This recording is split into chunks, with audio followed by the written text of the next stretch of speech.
Hello बच्चों। तो आज की क्लास में अब सीएमए इंटर ग्रुप 1 के लिए हमने एक नया चैप्टर स्टार्ट करना है और चैप्टर का नाम है सेल्फ बैलेंसिंग लीजर।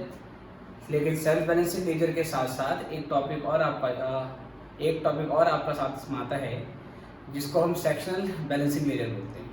ठीक है, तो सेक्शनल बैलेंसिंग क्या है और सेल्फ बैलेंसिंग क्या है ये सब हमें सीखना है।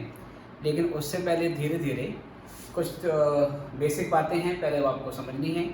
और पहले लेक्चर में सिर्फ और सिर्फ मैं केवल जो कंसेप्ट है उसके बारे में बात मैंने करनी है, और आगे के लेक्चर्स में फिर मैं इसके जो क्वेश्चंस हैं जो आपके इंस्टीट्यूट के मॉड्यूल में गिवन है उनको कवर करने की कोशिश करूँगा, और प्लस कुछ एग्ज़ाम में जो क्वेश्चन आए हैं इसके वो भी हम कवर करने की कोशिश करेंगे। ठीक है बच्चों, तो कुछ बेसिक चीज़ें जैसे कि आपने फाउंडेशन में या क्लास 11th में या क्लास 12th में आपने पढ़ा है कि जो जर्नल होता है इसको हम ओरिजिनल बुक ऑफ एंट्री बोलते हैं। ठीक है सर, इसको ओरिजिनल बुक ऑफ एंट्री बोलते हैं, राइट। और जो जर्नल होता है उसको मैक्सिमम हम 8 वैरायटी में बांट देते हैं। ठीक है, अगर मैं जर्नल की बात बोलूँ तो जर्नल को हम 8 वैरायटी में बांट देते हैं। इसमें एक आती है आपकी कैश बुक, उसके बाद परचेज बुक, फिर सेल्स बुक, फिर उसके बाद purchase return book, sales return book, और उसके बाद purchase book, sales book, purchase return book, sales return book, उसके बाद bills receivable book, bills payable book, और इसके बाद आपकी जो आखिरी वैरायटी होती है इसको बोलते हैं जनरल प्रॉपर बुक, और इसको हम जनरल भी बोलते हैं। ठीक है बेटे, इसको जनरल बुक भी बोला जाता है। ओके सर, तो जो आपका जनरल होता है उसको मैक्सिमम 8 वैरायटी में बांटा जाता है, 1 2 3 4 5 6 7। अब इन सब का पर्पस क्या है? ये जो कैश बुक होती है इसमें सभी कैश ट्रांजैक्शन को रिकॉर्ड करते हैं। जितना कैश आया, जितना कैश गया, वो सारे के सारे कैश ट्रांजैक्शन हमने कैश बुक में रिकॉर्ड करना होता है। ठीक है, तो इसमें केवल कैश ट्रांजैक्शन रिकॉर्ड होगी जिसमें कैश रिसिप्ट हो रहा है या कैश की पेमेंट हो रही हो। दूसरा बेटा आता है आपका परचेज बुक। परचेज बुक में क्या रिकॉर्ड होता है?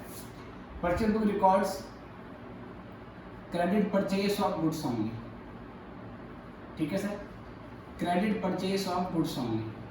इसमें सिर्फ और सिर्फ हम क्या करेंगे, जो गुड्स होते हैं उसकी क्रेडिट परचेज को रिकॉर्ड किया जाता है, क्योंकि गुड्स अगर कैश में खरीदे हों तो वो कैश ट्रांजैक्शन है और वो कैश ट्रांजैक्शन हम कैश बुक में रिकॉर्ड कर लेते हैं। केवल क्रेडिट में गुड्स खरीदेंगे तो हमने यहाँ पे लेना है। अगर हम क्रेडिट में असेट खरीदते हैं तो वो इसमें नहीं होगा, क्योंकि यहाँ पर गुड्स की बात हो रही है जो रीसेल मोटिव के लिए बिजनेस के द्वारा परचेज किया जाता है। असेट्स तो हम लॉन्ग टर्म यूज करने के लिए खरीदते हैं, असेट्स को हम रिकरिंग बेसिस पे, रूटीन बेसिस पे बेचते नहीं हैं, इसलिए असेट्स की परचेज यहाँ पर नहीं आएगी, केवल गुड्स की परचेज आएगी, वो भी कौन सी वाली? क्रेडिट परचेज ऑफ गुड्स होगी। ठीक है सर, अब आपने कहा सर अगर क्रेडिट परचेज होगी असेट की तो वो कहाँ पर आएगी? मैंने कहा उसके लिए थोड़ा वेट कीजिए, अभी आपको मैं बताऊँगा कि क्रेडिट परचेज ऑफ असेट ये कहाँ रिकॉर्ड किया जाएगा। उसके बाद बेटा सेल्स बुक में क्या आता है? इसमें आता है credit sales of goods only. ठीक है बेटे, इसमें क्रेडिट सेल्स ऑफ गुड्स आती है, बस केवल क्या मिलेगा आपको? क्रेडिट सेल्स ऑफ गुड्स मिलेगा। अगर कैश में गुड्स बेचा गया है तो कैश रिसीव हो रहा है, वो कैश बुक में रिकॉर्ड हो जाएगा। अगर क्रेडिट में असेट बेची जा रही है तो वो इसमें नहीं आएगा, क्योंकि यहाँ पर गुड्स की बात हो रही है। ओके सर, जो सामान हमने उधार में खरीदा है, जो गुड्स हमने उधार में खरीदा है, अगर उसमें से कुछ वापस आ जाए तो वो परचेज रिटर्न बुक में डाला जाता है। तो यहाँ पर क्या है बेटा? यहाँ पर आता है आपका रिटर्न ऑफ क्रेडिट परचेजेस। ठीक है बेटी, सेम ऐसे अगर सेल्स बुक है, फॉर एग्जांपल उधार में सामान बेचा है, इसमें से कुछ वापस आ जाता है तो वो यहाँ पर आ जाएगा रिटर्न ऑफ क्रेडिट सेल्स। ठीक है बेटा, bills receivable, bills of exchange के बारे में बात हो रही है। जो जो बिल आपने इशू किए हैं उसके बारे में यहाँ पर आएगी, ठीक है सर।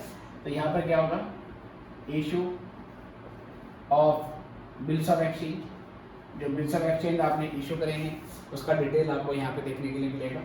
उस बिल का आपने क्या करा, उसको डिस्काउंट करा लिया या आपने एंडोर्स कर दिया, अगेन वो सारे ट्रांजेक्शन इसमें रिकॉर्ड होंगे। बिल्स पेबल आपने जो एक्सेप्ट करी है बेटा, acceptance of bills of exchange, वो यहाँ पर आएगी। Acceptance of bills of exchange वो आपका यहाँ पर आ जाएगा, ठीक है। तो ये 7 बुक का पर्पज आपको मालूम चल गया। इसमें केवल कैश ट्रांजेक्शन, इसमें केवल क्रेडिट परचेज ऑफ गुड्स, इसमें credit sale of goods, credit purchase का रिटर्न, क्रेडिट सेल्स का रिटर्न, और जो बिल हमने इशू करे हैं बेटा वो इसमें आएंगे, और जो बिल एक्सेप्ट करें वो यहाँ पर आ जाएगा। इसके अलावा जो ट्रांजेक्शन बच जाती है, जो बची खुची आपकी एंट्री बच जाती हैं, वो सारी ट्रांजेक्शन जनरल प्रॉपर बुक में रिकॉर्ड होती है, जिसको हम जनरल बुक भी बोलते हैं। सर बची खुची कौन सी एंट्री बच गई? जैसे कि मैंने बोला, अगर असेट उधार में खरीदेंगे या असेट उधार में बेचेंगे तो वो credit purchase and sale of asset वो आपकी यहाँ रिकॉर्ड हो जाती है। अगर असेट पे डेप्रिसिएशन लगाना है तो डेप्रिसिएशन की एंट्री यहाँ पर होगी। अगर कोई रेक्टिफिकेशन एंट्री हो तो वो रेक्टिफिकेशन एंट्री आपकी यहाँ पर होती है। अगर कोई एडजस्टमेंट एंट्री हो, लाइक आउटस्टैंडिंग रेंट की एंट्री आपको डालनी हो या प्रीपेड रेंट को आपने एडजस्ट करना हो, तो वो सारी एंट्री इसमें होती है। ओपनिंग एंट्री जो हम ईयर के बिगिनिंग में करते हैं वो ओपनिंग एंट्री यहाँ पर होती है। जो क्लोजिंग एंट्री हम साल के एंड में करते हैं वो क्लोजिंग एंट्री भी यहाँ पर होती है। तो जनरल प्रॉपर बुक में बाकी बची हुई सारी एंट्री होती है, ठीक है सर। जैसे जनरल को ऑर्डर बुक ऑफ एंट्री बोलते हैं और ये 8 वैरायटी में बढ़ जाता है। सेम वैसे ही बेटा, सेम वैसे ही हम बात करते हैं यहाँ से कि आपका जो लेजर होता है, ठीक है सर, इसको हम प्रिंसिपल बुक ऑफ अकाउंट बोलते हैं। इसको प्रिंसिपल बुक ऑफ अकाउंट बोला जाता है, राइट सर। और ये जो प्रिंसिपल बुक ऑफ अकाउंट होता है ना, जैसे जनरल को 8 वैरायटी में बांटते हैं, ठीक है। यहाँ पे इसको लिख देता हूँ, ये 8 पार्ट में डिवाइड किया जाता है। ऐसी जो प्रिंसिपल बुक ऑफ अकाउंट है, ये लेजर है, इसको हम 3 पार्ट्स में डिवाइड करते हैं।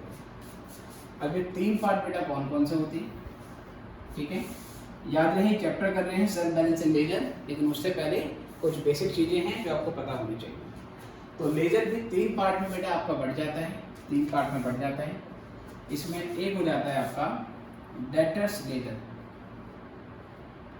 डेटर्स लेजर, या इसको हम बोलते हैं सेल्स लेजर, सेल्स लेजर, या बोलते हैं इसको सोल्ड लेजर। इसको सोल्ड लेजर भी बोला जाता है ना। सेल्स के बदले you can also write sold ledger. और उसके बाद फिर आता है आपका क्रेडिटर्स लेजर, क्रेडिटर्स लेजर, या बोलते हैं इसको हम परचेज लेजर, या परचेज लेजर के अलावा इसको बॉट लेजर भी बोला जाता है, ठीक है सर। इसको बॉट लेजर भी बोला जाता है।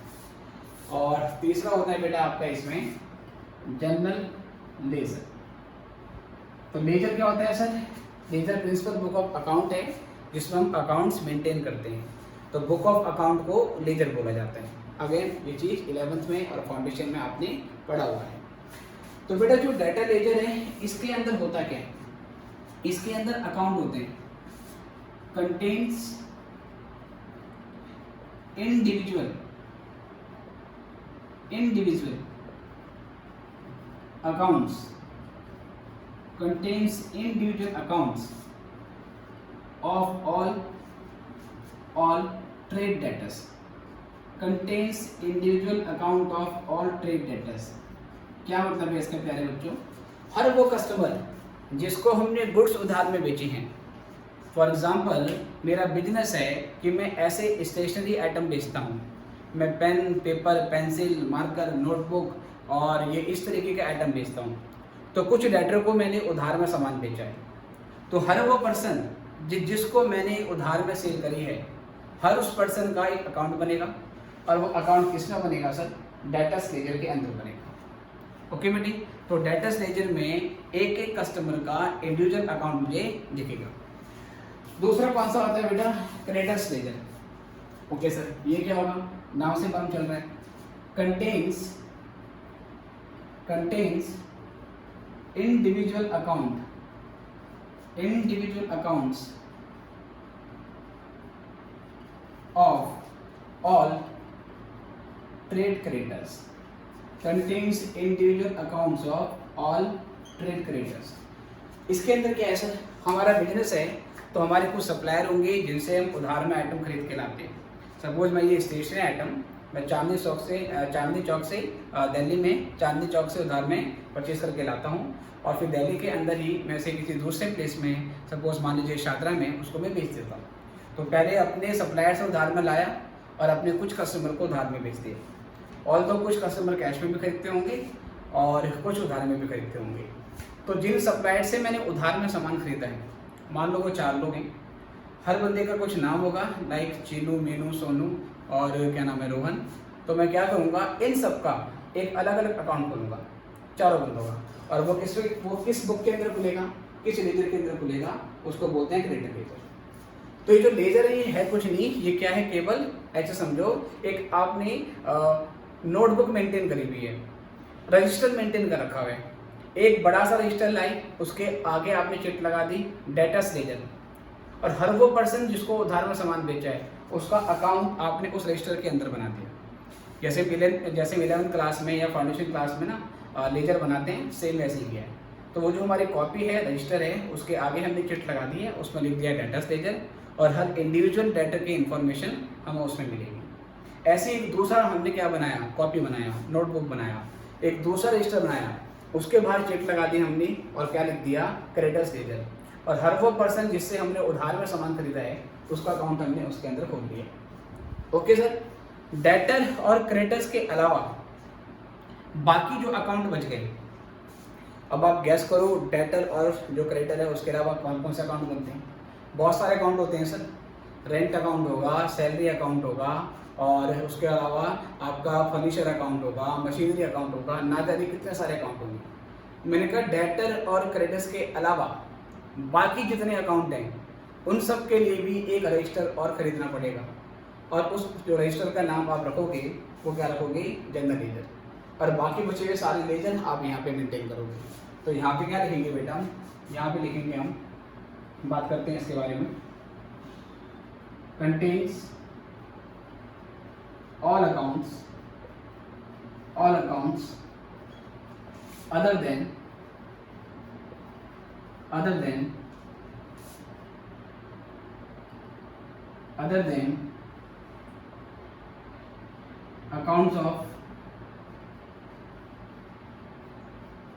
accounts of debtors and creditors। Debtors और क्रेडिटर्स का जो अकाउंट है बेटा, उसको छोड़कर बाकी सारे अकाउंट मेंटेन होंगे। इसके अंदर कौन कौन से होते हैं, एग्जांपल अगर मैं आपसे बोलूं, ऑल नॉमिनल अकाउंट, सारे के सारे जो नॉमिनल अकाउंट है वो इसमें खुलेंगे। जैसे आपका सपोज मान लीजिए expense account, income account, rent का अकाउंट, एडवर्टाइजमेंट का अकाउंट, सैलरी का अकाउंट, परचेज का अकाउंट, सेल्स का भी अकाउंट, वो भी इसके अंदर खुलेगा। कभी कभी एग्जाम में क्वेश्चन आता है कि परचेज अकाउंट कौन से लेजर में पाया जाएगा, परचेज अकाउंट डेटर लेजर में मिलेगा, क्रेडिटर्स लेजर में मिलेगा या जनरल लेजर में मिलेगा। तो बच्चा गलती करता है, गलती क्या करता है, कहता है परचेज अकाउंट तो परचेज लेजर के अंदर मिलेगा। नहीं बेटे, परचेज अकाउंट तो नॉमिनल अकाउंट है, वो जनरल लेजर के अंदर खुलेगा, लेकिन जिस पर्सन से उधार में सामान खरीदा है उसका अकाउंट आपको परचेज लेजर के अंदर मिलेगा, जिसको हम क्रेडिटर्स लेजर बोलते हैं। इसको ऐसे समझ लीजिए, मान लीजिए मैंने राहुल से उधार में सामान खरीदा, तो पहले बताओ जनरल एंट्री क्या बनेगी, राहुल से उधार में सामान खरीदने की।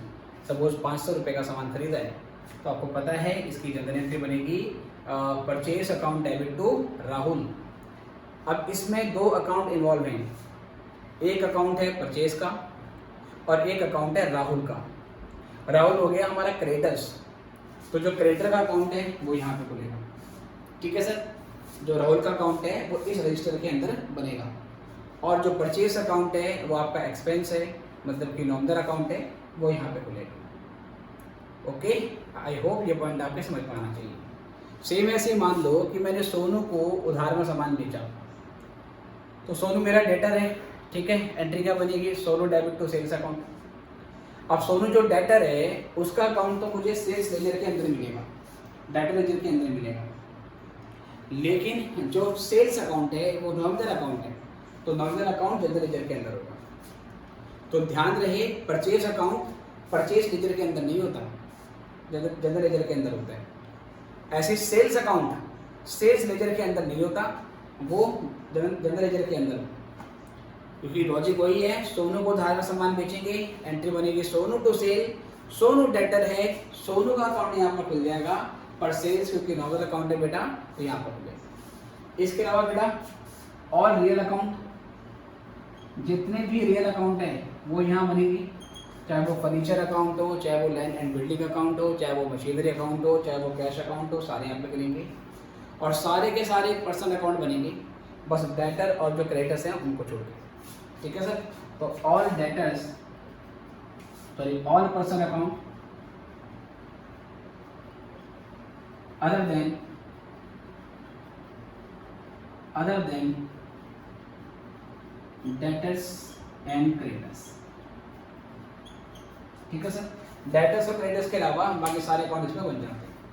तो पहले बेटा ये बेसिक इन्फॉर्मेशन है, अभी ये चैप्टर धीरे धीरे स्टार्ट होगा, आप पहले ये नोट कर लीजिए और फिर मैं इसके बाद यहाँ से आगे बढ़ूँगा।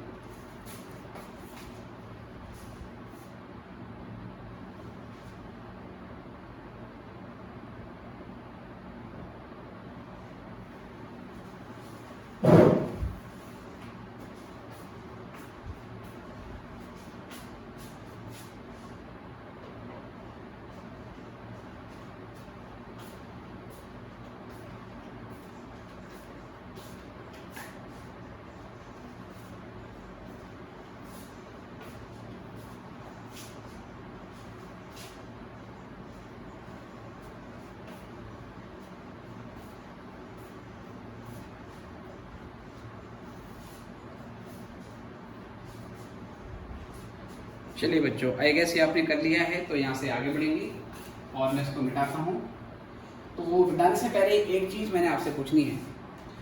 आपने अपनी 11th या फाउंडेशन क्लास में ये पढ़ा है कि जब हम जनरल एंट्री कंप्लीट कर लेते हैं उसके बाद हम बनाते हैं लेजर, और लेजर बनाने के बाद जो अगला स्टेप होता है वो क्या होता है कि उसमें बेसिकली हम लेजर बनाने के बाद ट्रायल बैलेंस बनाते हैं, ठीक है।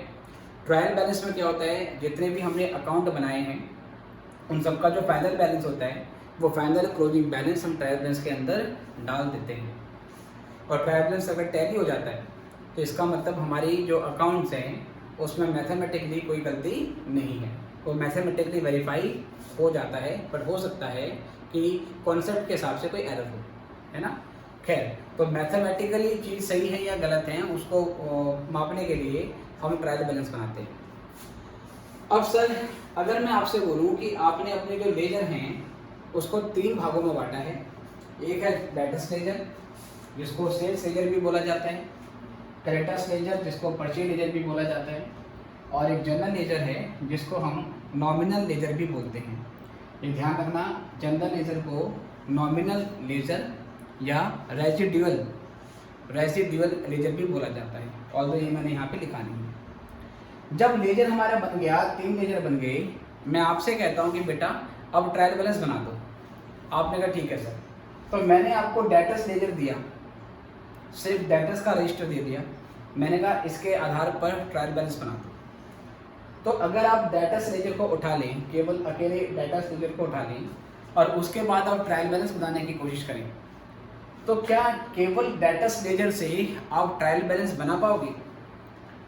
तो बेटा केवल डेटर्स लेजर से ट्रायल बैलेंस नहीं बनेगा, क्योंकि डेटर्स लेजर के अंदर सिर्फ डेटर्स के अकाउंट हैं और डेटर्स का नॉर्मली डेबिट बैलेंस होता है। डेबिट बैलेंस होने का मतलब है उनकी डेबिट साइड ज़्यादा होती है, क्रेडिट साइड कम होता है, तो डिफरेंस जो बचेगा वो डेबिट बैलेंस होगा।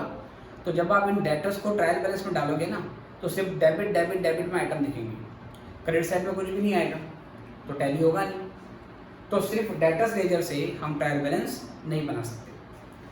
अगर मैं आपको सिर्फ क्रेडिटर्स लेजर दे दूं कि ये क्रेडिटर्स लेजर ले लो और ट्रायल बैलेंस बना दो, तो सिर्फ क्रेडिटर्स लेजर से भी हम ट्रायल बैलेंस नहीं बना सकते, क्योंकि क्रेडिटर्स के जो लेजर है इसमें सिर्फ क्रेडिटर्स के अकाउंट है और क्रेडिटर्स का नॉर्मली क्रेडिट बैलेंस होता है।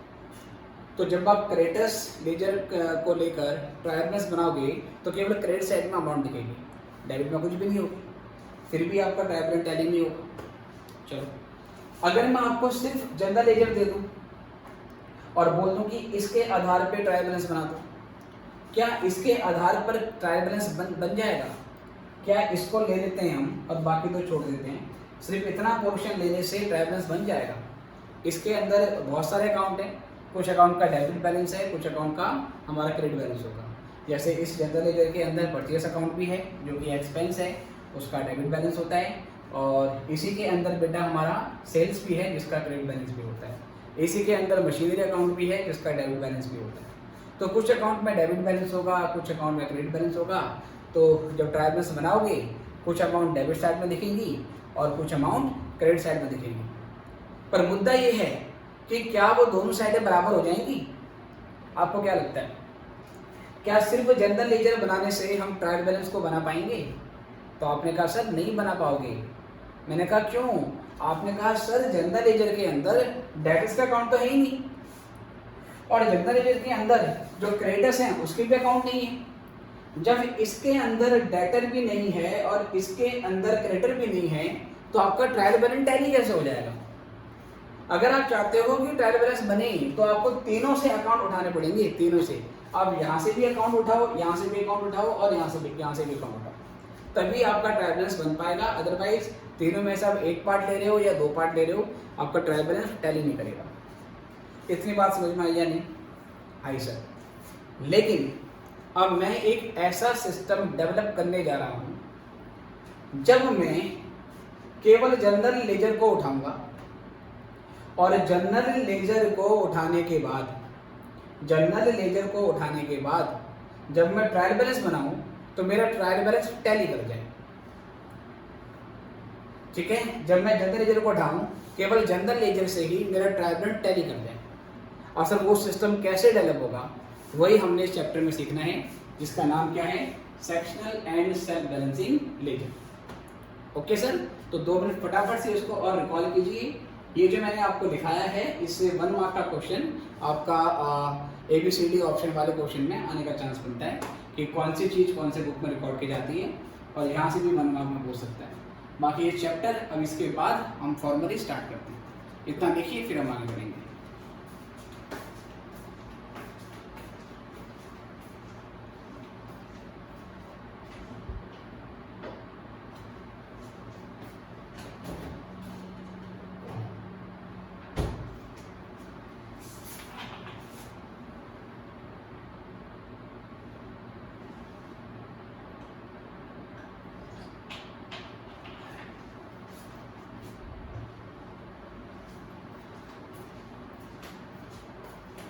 चलिए बच्चों, आई गेस आपने कर लिया है, तो यहाँ से अब हम आगे बढ़ते हैं बेटा।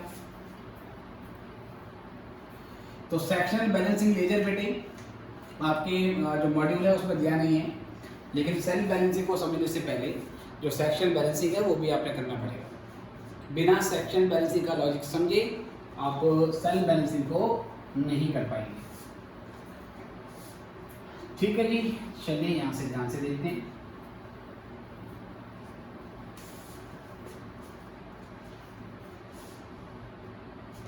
देखिए,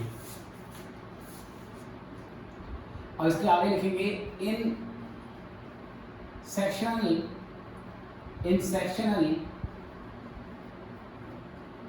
balancing ledger system trial balance can be completed from general ledger only. देखो सर मैंने क्या बोला, मैंने कहा सेक्शनल बैलेंसिंग सिस्टम में ट्रायल बैलेंस को कंप्लीट करने के लिए हम जनरल लेजर को यूज कर सकते हैं। सर जनरल लेजर कौन सा था? जो आपको याद होगा मैंने यहाँ पर बनाया था साइड में, जिसके अंदर सारे अकाउंट थे बस डेटर और क्रेडिटर को छोड़ के। जब उसमें डेटर्स और क्रेडिटर की इंफॉर्मेशन ही नहीं है तो लेजर बन कैसे जाएगा? मैंने कहा सेक्शन बैलेंसिंग में बन जाएगा। कैसे बनेगा सर? इसके लिए हम एक स्पेशल जुगाड़ करते हैं, ठीक है सर। और ये क्या होता है? फॉर दिस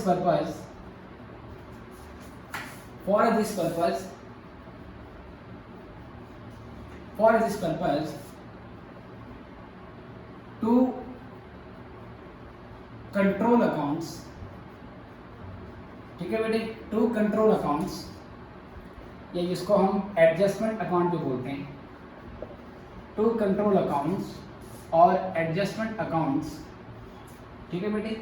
या तो बोलेंगे कंट्रोल अकाउंट्स, कंट्रोल का मतलब हो गया समरी, टू कंट्रोल अकाउंट्स, दो अकाउंट खोलेंगे, टू कंट्रोल अकाउंट्स और adjustment accounts are opened in general ledger on memorandum basis.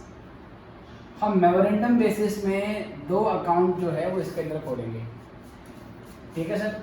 दो स्पेशल अकाउंट खोलेंगे इसके अंदर। ये दो अकाउंट इसलिए खोले जा रहे हैं क्योंकि मैंने बताया जनरल लेजर में डेटर्स और लेजर की इंफॉर्मेशन नहीं है, इसलिए वहाँ से ट्रायल बैलेंस नहीं बनेगा। लेकिन ट्रायल बैलेंस को कंप्लीट करने के लिए अब हम उसमें दो एक्स्ट्रा अकाउंट खोल रहे हैं। वो कौन कौन से हैं सर? These accounts are, ये अकाउंट बेटा कौन कौन से होते हैं?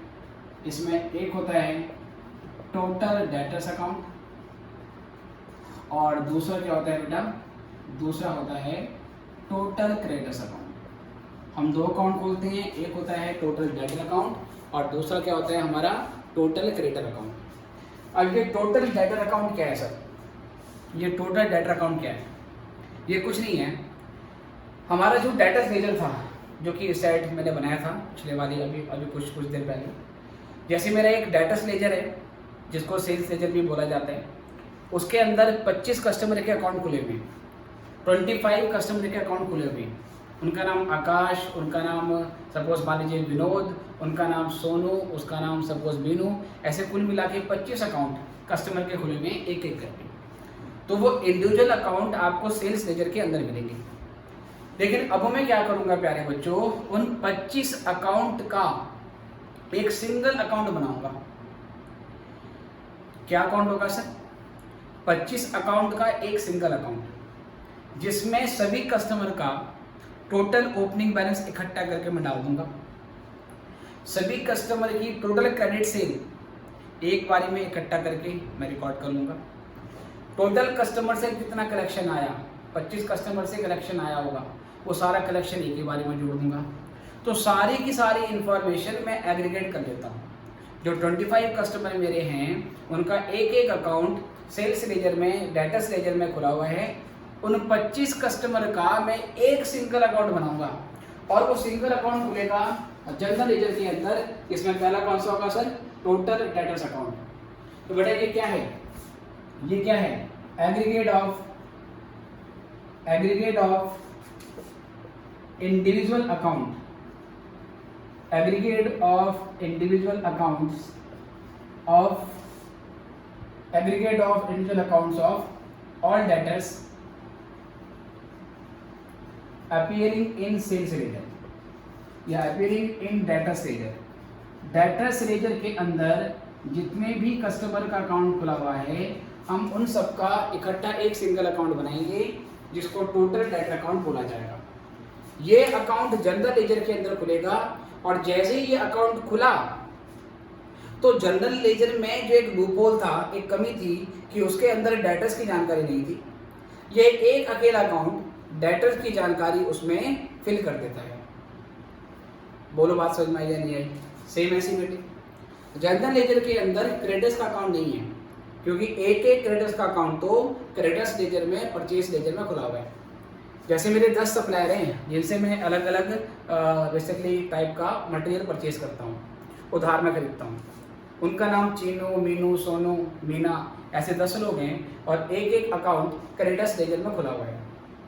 अब मैं उन 10 अकाउंट का एक सिंगल अकाउंट बनाऊंगा इकट्ठा, जिसमें टोटल ओपनिंग बैलेंस आएगा एक साथ, टोटल क्रेडिट परचेज आएगी एक साथ, टोटल पेमेंट आएगी एक साथ, टोटल क्लोजिंग बैलेंस आ जाएगा एक साथ। तो वो जो सिंगल अकाउंट है जो सारे क्रेडिटर्स को सब्स्टिट्यूट कर दे रहा है उसको क्या बोलेंगे सर, टोटल क्रेडिटर्स अकाउंट। तो ये क्या होगा सर, ये होगा एग्रीगेट ऑफ इंडिविजुअल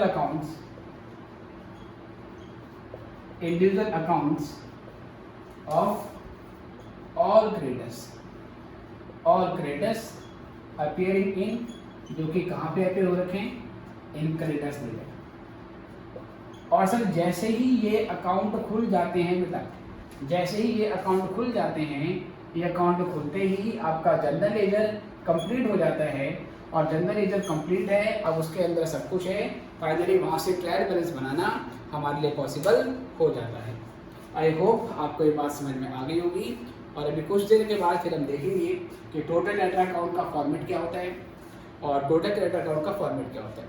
ठीक है बेटे, मैं फिर से बता रहा हूँ, सेक्शन बैलेंसिंग आपके मॉड्यूल में नहीं दिया, लेकिन बिना सेक्शन बैलेंसिंग के आपको सेल बैलेंसिंग समझ में नहीं आएगा। इसलिए पहले 2 क्लासें हम सेक्शन बैलेंसिंग पे लेंगे और वो हो जाने के बाद फिर सेल बैलेंसिंग वाले मुद्दे पे आएंगे। सेक्शन बैलेंसिंग होते ही आपका मान के चलिए 70% काम खत्म हो जाता है, बस सेल बैलेंसिंग में थोड़ा सा आपको 30% और सीखना पड़ता है। इतना करें और फिर हम आगे बढ़ें।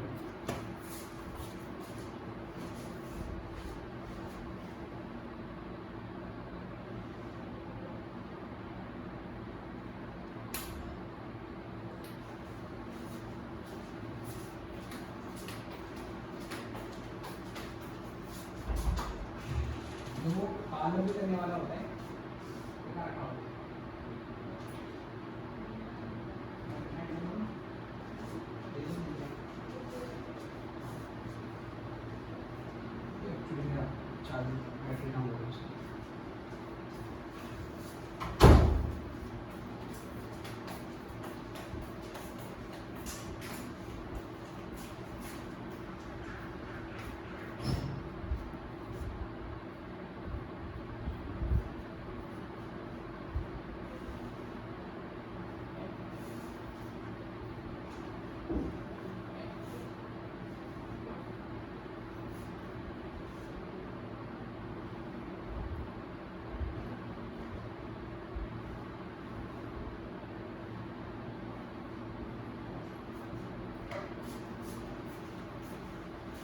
जल्दी करें बेटा। I am making some adjustments in this setup और अब करें फिर हम आगे बढ़ेंगे इसके लिए।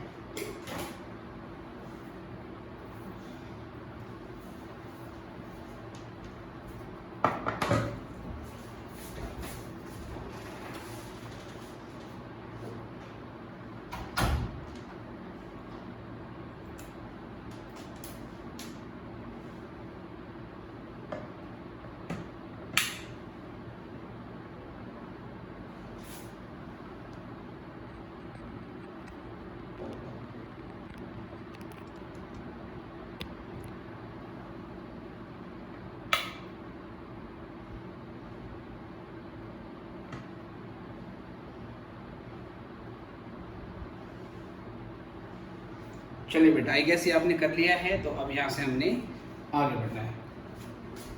तो मुझे देखना है कि जो टोटल डेटर अकाउंट है वो किस तरीके से बनता है और फिर टोटल क्रेडिटर्स अकाउंट है वो कैसे बनता है, और फिर इस पर हम एक क्वेश्चन करेंगे। और बस एक बार फॉर्मेट मालूम चल जाएगा तो फिर उसके बाद एक करनी होती है। तो चलिए मैं इसको मिटा देता हूँ।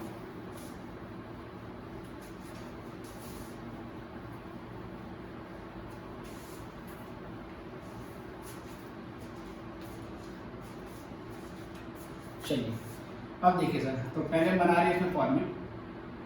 तो मैंने लिखा इन जनरल लेजर के अंदर मैं बना रहा हूँ टोटल डेटर्स अकाउंट। अब अकाउंट का बेटा फॉर्मेट तो वही होगा, पूरा पर्टिकुलर अमाउंट, पर फिलहाल के लिए मैं उसको टी शेप में बना रहा हूँ।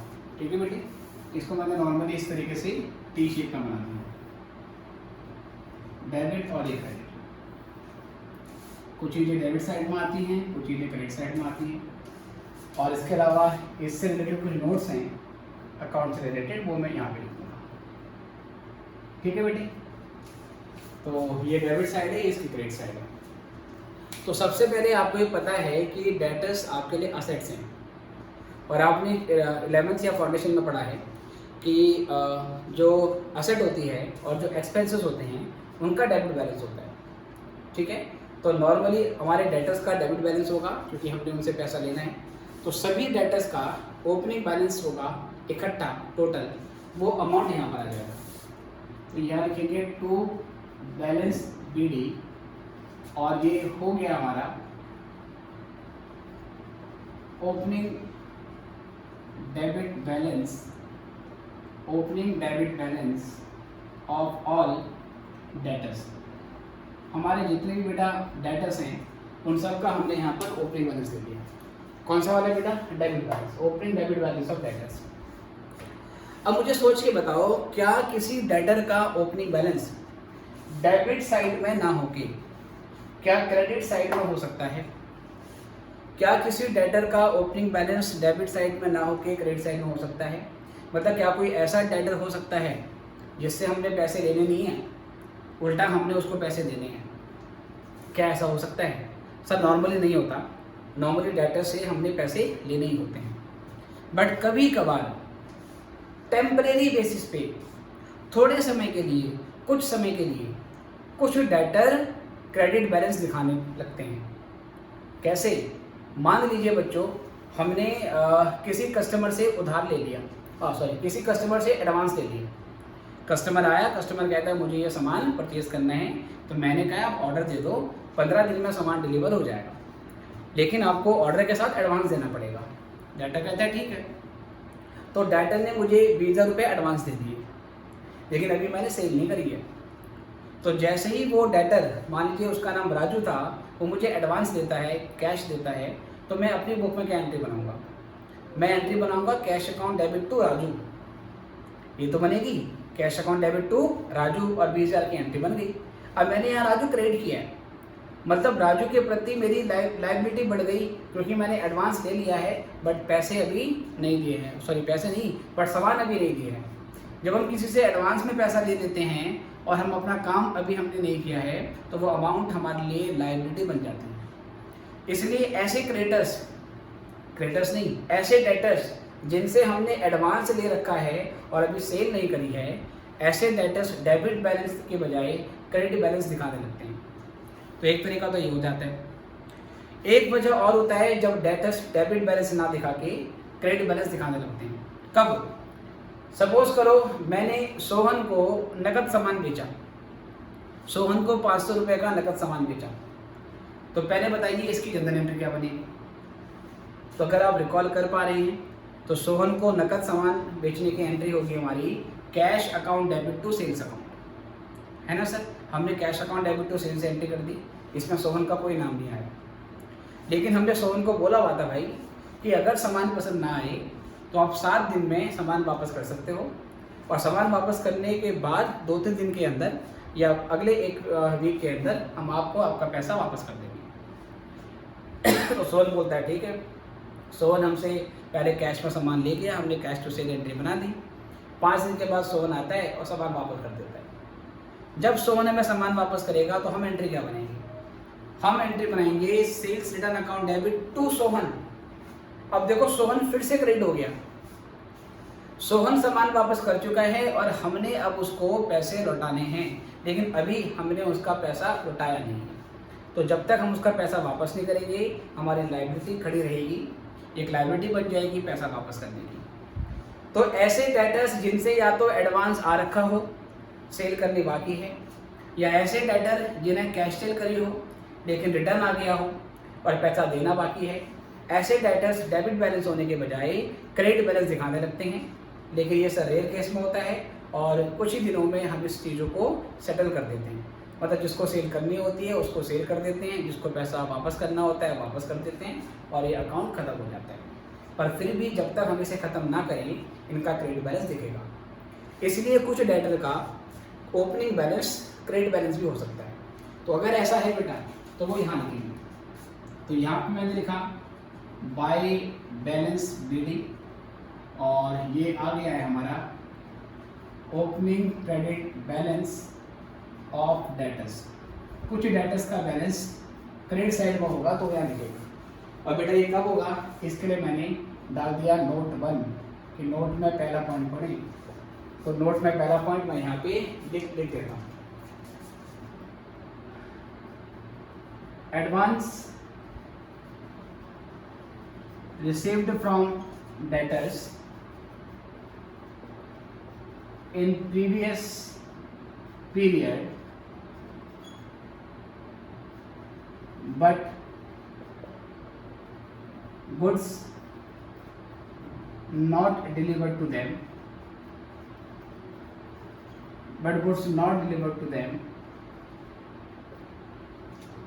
and return of cash sales from debtors in previous period but cash is not yet refunded to them, उन्हें पैसा वापस अभी नहीं दिया है। ठीक है sir. Are carried forward from previous period, उनको हम पिछले पीरियड से कैरी फॉरवर्ड करते हैं एज क्रेडिट बैलेंस। ठीक है सर। बेटा ओपनिंग बैलेंस का मतलब ही क्या होता है, जो पिछले पीरियड से कैरी फॉरवर्ड हुआ है। तो हमारे पास ऐसे डेटर होते हैं जिससे पिछले महीने या पिछले साल एडवांस ले लिया था हमने, लेकिन साल खत्म होते होते उनको सेल ही नहीं करी, तो उनका बैलेंस कैरी फॉरवर्ड होगा, बट वो लायबिलिटी के तौर पे कैरी फॉरवर्ड होगा क्योंकि हमने अभी सामान डिलीवर करने हैं। ऐसे पिछले साल में कुछ कस्टमर थे जिन्हें कैश सेल करी थी, उन्होंने सामान वापस कर दिया है, हमारी लायबिलिटी है कि उसको पैसा वापस करना है, बट पिछले साल के अंत तक हमने उनको पैसा वापस नहीं किया था, तो उनका बैलेंस यहाँ पे क्रेडिट बैलेंस के तौर पे फॉरवर्ड किया जाता है। आपको बस इतना देखना है, अगर डेटर्स का ओपनिंग बैलेंस दे रखा है और उसके आगे लिखा हुआ है डेबिट बैलेंस, तो ओपनिंग डेबिट बैलेंस डेबिट में डाल दो, ओपनिंग क्रेडिट बैलेंस क्रेडिट में डाल दो। मैं बस आपको रीजन बता रहा हूँ कि इनका क्रेडिट बैलेंस होता क्यों है। Okay sir. अगर क्वेश्चन में बोल दे डेटर्स का ओपनिंग बैलेंस और ये नहीं बता रखा डेबिट या क्रेडिट, बोला नहीं है, तो आप हमेशा क्या मान के चलोगे, जो नॉर्मली होता है। नॉर्मली क्या होता है कि डेटर्स का डेबिट बैलेंस होता है, तो फिर आपको डेबिट साइड में दिखाना पड़ेगा। Got this. चलिए सर। उसके अलावा मैंने बताया डेटर असेट है, अगर डेटर बढ़ेगा तो उसको डाल देंगे डेबिट में, डेटर घटेगा तो उसे डाल देंगे क्रेडिट में, क्योंकि असेट बढ़ेगी तो उसको डेबिट करते हैं। तो बेटा क्या क्या चीज़ें आएंगी यहाँ पे आएंगी आपकी क्रेडिट सेल्स होने से आपके डेटर बढ़ेंगे तो वो यहाँ पे डाल देंगे। और ये एक डेटर की क्रेडिट सेल नहीं है, जितने भी डेटर हैं आपने उन सबको क्रेडिट सेल करी होगी तो वो यहाँ पर हमारा बन जाएगा, इकट्ठा अमाउंट यहाँ पर आता है।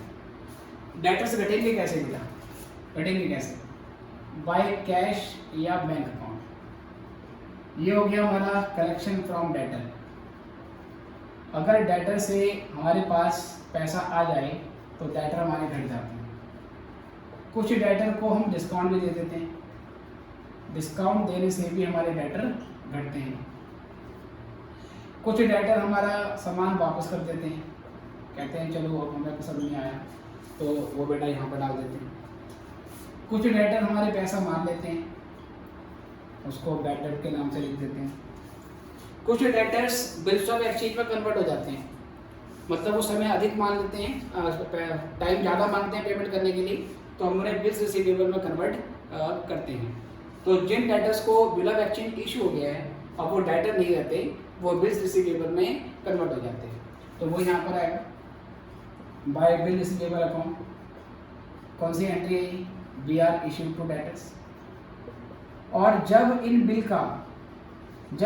का डिसऑनर हो जाता है तो बेटा वो हम यहाँ पे डाल देते हैं तो बी आर अकाउंट। ठीक है, ये आपका क्या आ गया सर, बिल डिसऑनर। ठीक है सर। या ये भी हो सकता है कि डेटर्स को हमने जो बिल इशू किया हो वो बिल हमने डिस्काउंट करा लिया हो और डिस्काउंट करने के बाद बिल का डिसऑनर हो गया है, तो to bank account. To bank account, ये हो गया discounted bill dishonoured, discounted bill dishonoured, ऐसे बिल का डिसऑनर्ड जो कि हमने डिस्काउंट करा लिया था। अगर बिल हमारे पास ही था ड्यू डेट तक और उसका हो जाता है डिसऑनर, तो बीआर के नाम से एंट्री होगी। अगर बिल रिसीवेबल को हमने डिस्काउंट करा लिया था उसके बाद उसका हो जाएगा डिसऑनर, तो बैंक के नाम से होगी। अगर हमने बिल को एंडोर्स कर दिया था और एंडोर्स करने के बाद अगर डिसऑनर हो जाए तो वो एंडोर्सी के नाम से एंट्री होगी, एंडोर्सी के नाम से एंट्री होगी सर। तो ये हो जाएगा आपका एंडोर्स बिल डिसऑनर। तो बिल डिसऑनर की कई वैरायटी हो सकती है, ठीक है सर। हम केवल बिल को इशू करने की और बिल के डिसऑनर की एंट्री बनाएंगे। इस बीच में जो हुआ, बीच में मतलब बिल को डिस्काउंट करा लिया या बिल को एंडोर्स कर दिया, इसको हम इस अकाउंट में नहीं लिखते हैं। क्योंकि अगर आपको 11th क्लास से याद हो तो जब बिल को डिस्काउंट कराते हैं बच्चों बैंक से, तो बिल डिस्काउंट कराने की एंट्री ड्रॉअर की बुक में क्या होती है? ड्रॉअर की बुक में उसकी एंट्री होती थी bank account debit discounting charge account debit to BR account. इसमें डेटर का नाम ही नहीं है कहीं पे। जब डेटर का नाम ही नहीं आ रहा तो इस अकाउंट में क्यों आएगा, राइट? ऐसे ही जब हम बिल को एंडोर्स करते थे तो बिल एंडोर्स करने की एंट्री होती थी एंडोर्सी टू बीआर। इसमें भी डेटर का नाम नहीं आ रहा तो इसमें क्यों आएगा? तो ध्यान रखिए इतना कि टोटल डेटर अकाउंट में सिर्फ और सिर्फ बिल को इशू करने की एंट्री और बिल के डिसऑनर की एंट्री आती है।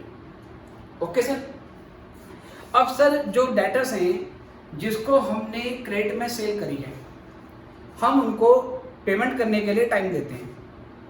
लाइक हमारी क्रेडिट पॉलिसी है कि हम अपने डेटर से 45 डेज के अंदर पैसा ले लेते हैं, पर कुछ डेटर ऐसे होते हैं जो 45 डेज के बाद पेमेंट करेंगे, लाइक 50 दिन के बाद पेमेंट करेंगे, 60 दिन के बाद जैसे कि पेमेंट करेंगे। तो जो डेटर्स 45 डेज के बाद पेमेंट कर रहे हैं या जो टाइम उनको अलाउड था उसके बाद पेमेंट कर रहे हैं, ऐसे डेटर से हम इंटरेस्ट लेना स्टार्ट कर देते हैं। पर जब हम ऐसे डेटर से इंटरेस्ट लेंगे तो हमारे डेटर का बैलेंस बढ़ेगा।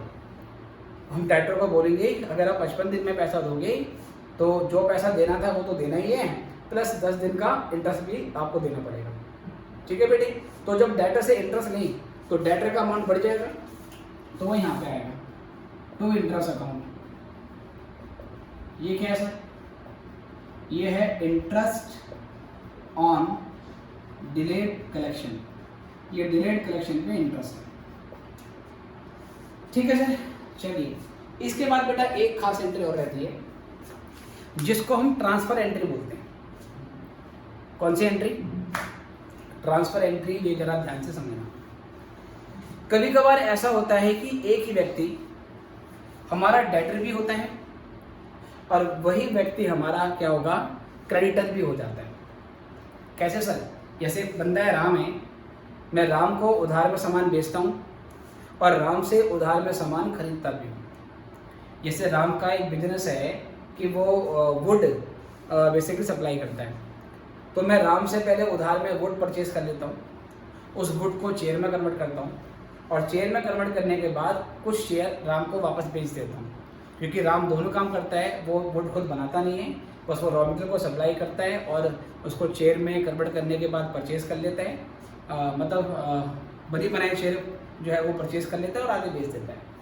तो राम से पहले मैंने 10,000 का सामान उधार में खरीदा, ठीक है सर, और फिर उसको मैंने सपोज 12,000 का शेयर उसको मैंने बेच दिया। अब राम मेरा क्या है सर, डेटर भी है क्योंकि उससे 12,000 रुपये लेने भी हैं और उसी राम को मैंने 10,000 रुपये देने भी हैं, तो Ram is also my creditor. तो एक ही व्यक्ति डेटर भी है और एक ही व्यक्ति is also working as a क्या सर, एज ए काम कर रहा है वो as a sundry creditors. Creditors भी है, डेटर भी है। करेंगे क्या? 12,000 लेने हैं, 10,000 देने हैं, तो 12 और 10,000 में कौन सी अमाउंट कॉमन है जो दोनों में है, या 12 और 10,000 में से कौन सी अमाउंट छोटी है? आपने हमेशा छोटी अमाउंट को पकड़ना है। तो 12,000 उससे लेने हैं, 10,000 उसको देने हैं, 10,000 दोनों से कॉमन आ जाएगा, या 10,000 दोनों में छोटा अमाउंट है। जो ये 10,000 का अमाउंट है उसको कई बार हम राइट ऑफ कर देते हैं, एडजस्ट कर देते हैं। कैसे? हम ये मानेंगे 10,000 रुपये मुझे राम से मिले एज ए डेटर, और वही 10,000 रुपये मैंने राम को दे दिए because he is my creditor. तो छोटी अमाउंट को हम एडजस्ट कर देते हैं हमेशा। ऐसे किसी बंदे से 300 रुपये लेने हैं और 200 रुपये देने हैं, तो छोटी अमाउंट कौन सी है हमेशा? 200। तो 200 को आज एडजस्ट कर दो। मान लो कि 200 आ गए, मान लो कि 200 दे दिए, सब जो 100 बच गया उसका क्या होगा? वो 100 का फ्यूचर में देख लेंगे ना, वो लेना है या देना है वो बाद में देख लेंगे। बट अभी क्या करते हैं कि जो अमाउंट कॉमन होती है उसको हम राइट ऑफ कर देते हैं, उसको ट्रांसफर एंट्री बोलते हैं। ट्रांसफर एंट्री से हमारे डेटर भी घट जाते हैं और ट्रांसफर एंट्री से हमारे क्रेडिटर्स भी घट जाते हैं, क्योंकि हम ये मानते हैं कि डेटर से आया और क्रेडिटर से गया। बोलो हाँ या ना? ये लॉजिक समझ में आ रहे हैं? आपने अपने भाई से 500 रुपये लेने हैं और अपने भाई को 400 रुपये देने हैं, और दोनों लड़ रहे हो कि तू मेरे 500 रुपये दे, वो कह रहा है पहले मेरे 400 दे। तो पापा क्या बोलेंगे? पहले 400 का झगड़ा खत्म कर लो। मान लो कि मैंने 400 कि बड़े भाई ने 400 रुपये दिए और उसने क्या नाम है वही 400 रुपये छोटे भाई को वापस कर दिए। अल्टीमेटली कितने का डिफरेंस बचा? 100 का ना। अब 100 का देख लेंगे कि बाद में लेना है या फिर देना है। फिलहाल कॉमन अमाउंट को आज एडजस्ट कर दो। आई होप यहाँ पे क्लियर हो गया होगा। तो बेटा वो जो ट्रांसफर एंट्री है, ट्रांसफर एंट्री में हमेशा डेटर भी कम होगा और क्रेडिटर भी कम होगा, तो वो एंट्री हम यहाँ पे लिख देते हैं। तो यहाँ पे लिखेंगे बाय क्रेडिटर्स अकाउंट। ये क्या है सर? ये ट्रांसफर एंट्री होती है। Transfer entry to set off common amount को सेट ऑफ करने के लिए हमने ये ट्रांसफर एंट्री बनाई। इसके बाद बेटा जैसे ओपनिंग बैलेंस लिखा था, सेम वैसे क्लोजिंग बैलेंस भी लिखते हैं। ओपनिंग डेबिट बैलेंस यहाँ पर आएगा, तो ओपनिंग क्रेडिट बैलेंस यहाँ पर आता है बेटे। बाय ओपनिंग बैलेंस यहाँ पर डेबिट वाला, तो क्लोजिंग और जो डेबिट बैलेंस है वो यहाँ पर आएगा। लिखते क्रेडिट साइड में बेटे इसको, और बोलते क्या है? डेबिट बैलेंस है। तो ये आएगा क्लोजिंग डेबिट बैलेंस, क्योंकि ओपनिंग डेबिट बैलेंस यहाँ है तो क्लोजिंग यहाँ पर आएगा। Closing debit balance of all creditors इकट्ठा सर। और बेटा ओपनिंग क्रेडिट बैलेंस अगर यहाँ पे था तो क्लोजिंग क्रेडिट बैलेंस यहाँ पर आ जाएगा। ये हो जाएगा हमारा 2, लिखेंगे यहाँ पे बैलेंस सीडी। ये हो गया हमारा closing credit balance of debtor. और ऐसे बहुत कम डेटर्स होंगे जो क्लोजिंग बैलेंस दिखाएंगे। हो सकता है इस पीरियड में भी कुछ कस्टमर से एडवांस आ गया हो लेकिन वो सेटल नहीं हुआ है, कुछ डेटर से एडवांस आ गया हो लेकिन वो सेटल नहीं हुआ है। इसी पीरियड में कुछ डेटर जिन्हें कैश पर सामान बेचा था उनसे रिटर्न आ गया है पर वो सेटल नहीं हुआ है, तो वो क्रेडिट बैलेंस की तरह आगे कैरी फॉरवर्ड होगा। जैसे ये पिछले पीरियड से कैरी फॉरवर्ड आया है, ऐसे ही ये अगले पीरियड के कैरी फॉरवर्ड होगा। और ये करने के बाद बेटा हमारा बैंक अकाउंट टैली हो जाएगा। ठीक है बेटे, तो ये हमारा डेटर का बेसिकली यहाँ से फॉर्मेट आ गया। अब अगले लेक्चर में मैं डेटर्स के ऊपर आपको क्वेश्चन कराऊंगा, और 1-2 क्वेश्चन कराने के बाद फिर मैं जो क्रेडिटर्स है उसका फॉर्मेट बनाऊंगा और फिर उसका क्वेश्चन बनाऊंगा। फिर ये करने के बाद सेक्शन बैलेंसिंग खत्म होगा, और सेक्शन बैलेंसिंग के खत्म होने के बाद we will start self balancing ledger. और सेल्फ बैलेंसिंग आपको समझ में आ जाएगा अगर आपने सेक्शन बैलेंसिंग अच्छे से करनी है। ओके बेटी, फिलहाल इसमें इतना ही, फिर मिलेंगे आपसे नेक्स्ट लेक्चर में। Good bye.